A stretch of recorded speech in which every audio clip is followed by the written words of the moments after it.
I should start with Monika. Yesterday, she seemed eager to read my poem, and I want her to know I'm putting in effort. Hi, Azure. Having a good time so far?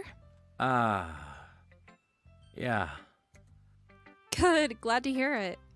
By the way, since you're new and everything, if you ever have any suggestions for the club, like new activities or things we can do better, I'm always listening. Don't be afraid to bring things up, okay? Alright, I'll keep that in mind. Of course, I'll be afraid to bring things up. I'm much better off just going with the flow until I'm more settled in. Anyway, want to share your poem with me? It's kind of embarrassing, but I'll guess I have to.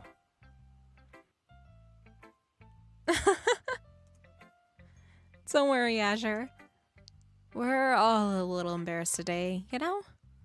But it's that sort of barrier that we'll all learn to get past soon. Yeah, that's true. I hand Monika my poem. Mm-hmm. I like this one. Makes me think of something Sayori would like. Is that so?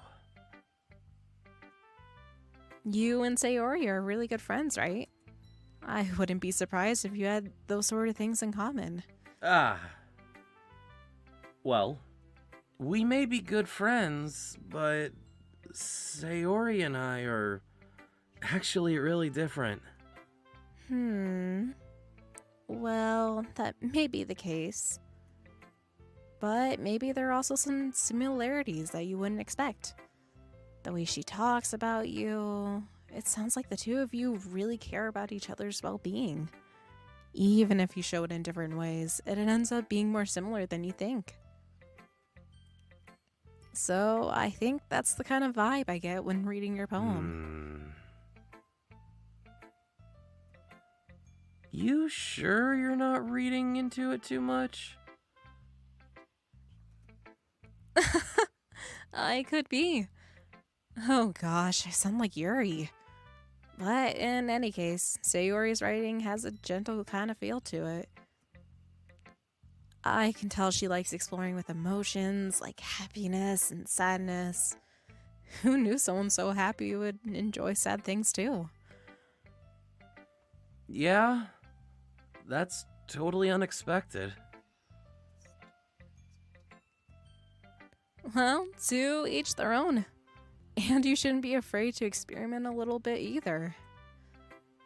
I'm sure I'll end up trying different things a lot. It could take a while before I feel comfortable doing this. That's okay. I'd love to see you try new things. That's the best way to find the kind of style that suits you.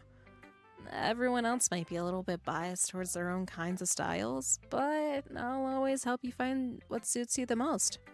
So don't force yourself to write the way everyone else wants you to write. It's not like you have to worry about impressing them or anything.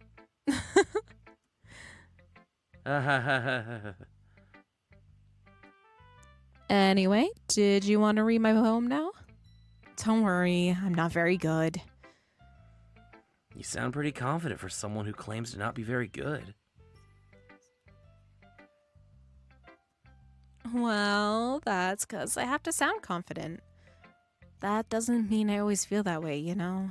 I see.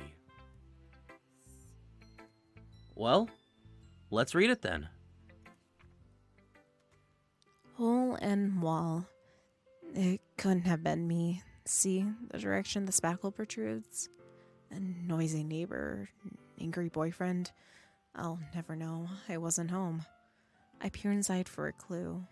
No, I can't see. I reel, blind like a film left out in the sun. But it's too late.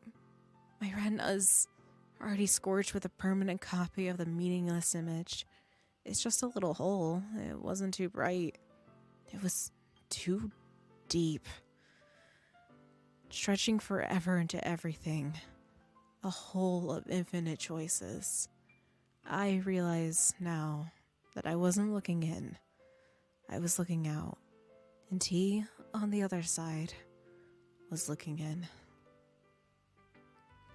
So, what do you think? It's very freeform, if that's what you call it. Sorry, I'm not really the right person to ask for feedback. It's okay. Yeah, that kind of style has gotten pretty popular nowadays.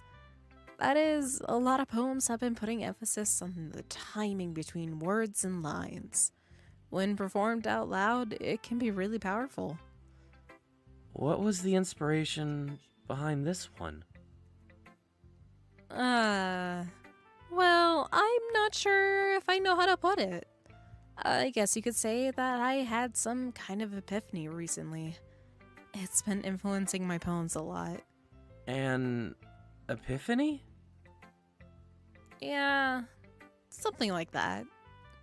I'm kind of nervous to talk about deep stuff like that because it's kind of coming on strongly. But maybe after everyone is better friends with each other. Anyway, here's Monika's writing tip of the day. Sometimes when you're writing a poem or a story, your brain gets too fixated on a specific point. If you try so hard to make it perfect, then you'll never make any progress. Just force yourself to get something down on the paper and tidy it up later. Another way to think about it is this. If you keep your pen in the same spot for too long, you'll just get a big dark puddle of ink. So move your hand and go with the flow. That's my advice for today. Thanks for listening.